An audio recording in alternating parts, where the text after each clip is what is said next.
अस्सलामुअलैकुम दोस्तों, कैसे हैं आप सब। मैं आप सबको यूट्यूब चैनल इंग्लिश लिटरेचर पे वेलकम कहती हूँ।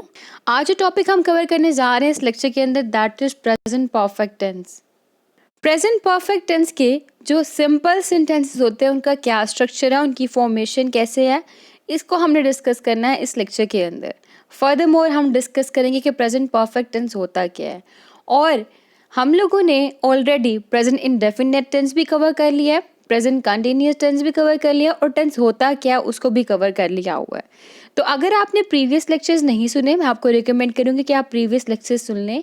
क्यों? ताकि आपकी जो राइटिंग स्किल है वो स्ट्रॉन्ग हो जाए, आपको अपनी राइटिंग स्किल के ऊपर अच्छे से कमांड हो जाए, आपको टेंसेस के ऊपर अच्छे से कमांड हो जाए। क्योंकि मैंने साथ साथ जब टेंसेस डिस्कस किए हैं तो उनके मैंने साथ साथ इम्पॉर्टेंट पॉइंट्स, इम्पॉर्टेंट कुछ ना कुछ टिप्स मैंने आपके साथ लास्ट भी शेयर किए हैं, जो कि आपकी राइटिंग स्किल को स्ट्रॉन्ग करने के लिए काफ़ी ज़्यादा हेल्पफुल रहेंगे। क्लियर? तो एनी हाउ डिस्क्रिप्शन में आपको लिंक मिल जाएगा, उनके ऊपर क्लिक करके आप उन लेक्चर्स को अप्रोच कर सकते हैं, और उन लेक्चर्स को अप्रोच करके उन लेक्चर्स को आप सुन सकते हैं। ठीक है, तो अब हम वक्त को ज़ाया किए बगैर आज का लेक्चर प्रेजेंट परफेक्ट टेंस के ऊपर शुरू करते हैं। प्रेजेंट परफेक्ट टेंस, परफेक्ट का मतलब क्या होता है? परफेक्ट का मतलब होता है परफेक्ट, मतलब हो चुका है। ठीक है, डन, विच इज़ डन, जो चीज़ हो चुकी है, जो चीज़ हो चुकी है, this is known as perfect. अब प्रेजेंट परफेक्ट मतलब वो चीज़ जो कि प्रेजेंट के टाइम में हो चुकी है, that is known as present perfect tense. ऐसी चीज़ जो कि पास्ट के टाइम में शुरू हुई थी और प्रेजेंट के टाइम के अंदर वो खत्म हो चुकी है। ठीक है, क्लियर?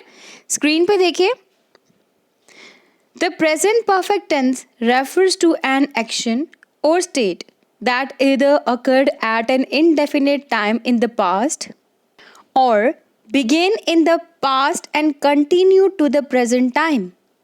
कि वो चीज़, वो एक्शन, वो स्टेट जो कि पास्ट टाइम में शुरू हुई है और प्रेजेंट टाइम तक कंटिन्यू रही है, मतलब प्रेजेंट टाइम के अंदर आके मुकम्मल हो चुकी है।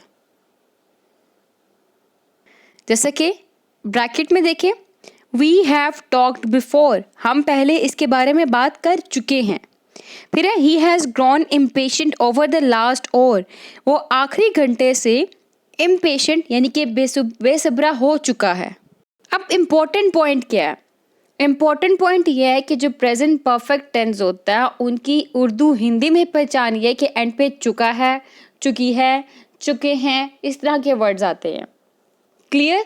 और इसके अलावा इसमें जो हेल्पिंग वर्ब यूज होता है, जिसको ऑक्सिलरी वर्ब भी कहते हैं, वो है हैज़ एंड हैव। ठीक है, हैज़ एंड हैव। और एक बात आप माइंड में बिठा लें, वो कौन सी है कि अगर प्रेजेंट परफेक्ट टेंस की बात की जाए, पास्ट परफेक्ट टेंस की बात की जाए, या फ्यूचर परफेक्ट टेंस की बात की जाए, उन तीनों के अंदर हम लोगों ने वर्ब की थर्ड फॉर्म यूज करनी है। क्लियर? कि has, have and then verb की थर्ड फॉर्म। अगर पास्ट परफेक्ट है फिर हम हैड लगाते हैं, लेकिन एनी हाउ हमारा फोकस अभी प्रेजेंट परफेक्ट पे होना चाहिए कि प्रेजेंट परफेक्ट में हम लोग हैज़ और हैव का यूज़ करते, साथ में वर्ब की थर्ड फॉर्म लगाते हैं। अब हैज़ हम किसके साथ यूज़ करते हैं? हम जब भी ही, शी, इट की बात करें, किसकी? ही, शी, इट या सिंगुलर की बात करें तो उसके साथ हम लोग हैज़ लगाते हैं।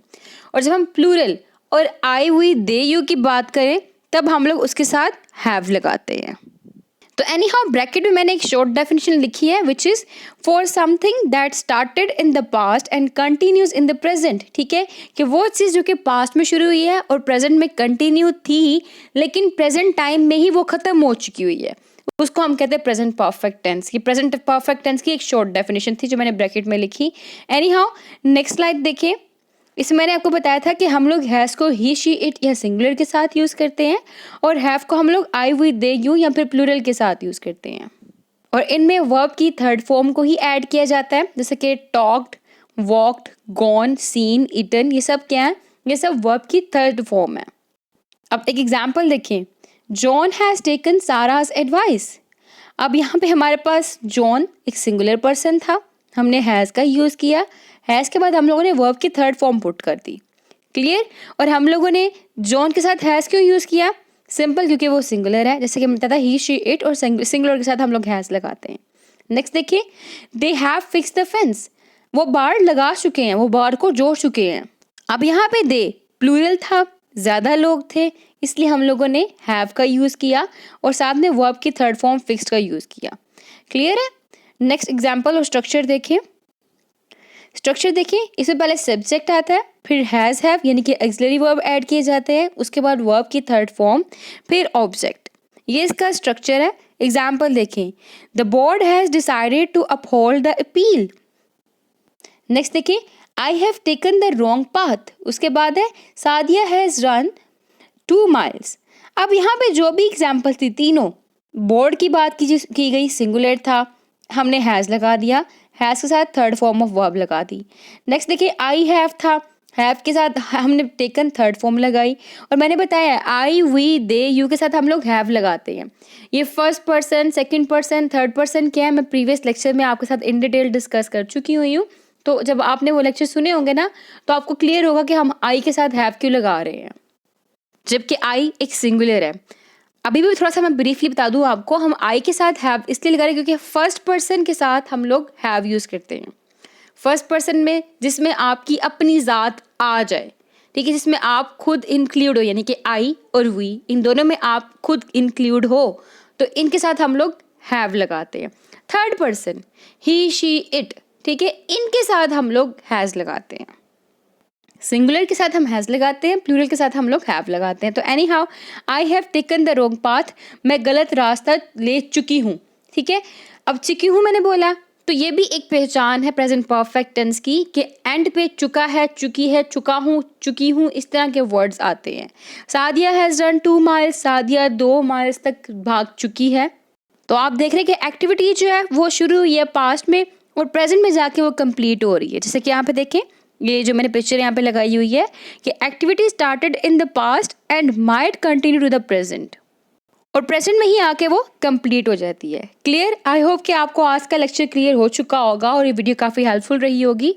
फिर मिलते हैं नेक्स्ट वीडियो में नेक्स्ट लेक्चर के साथ, तब हम लोग प्रेजेंट परफेक्ट के नेगेटिव सेंटेंस को डिस्कस करने वाले हैं। Thank you so much for watching this video. Video पसंद आई तो वीडियो को लाइक भी करेगा, कमेंट में अपनी राय का इजहार भी करेगा, अपना ओपिनियन शेयर करेगा, और हमारे चैनल को सब्सक्राइब करना मत भूलिएगा। Thank you. अल्लाह हाफिज़।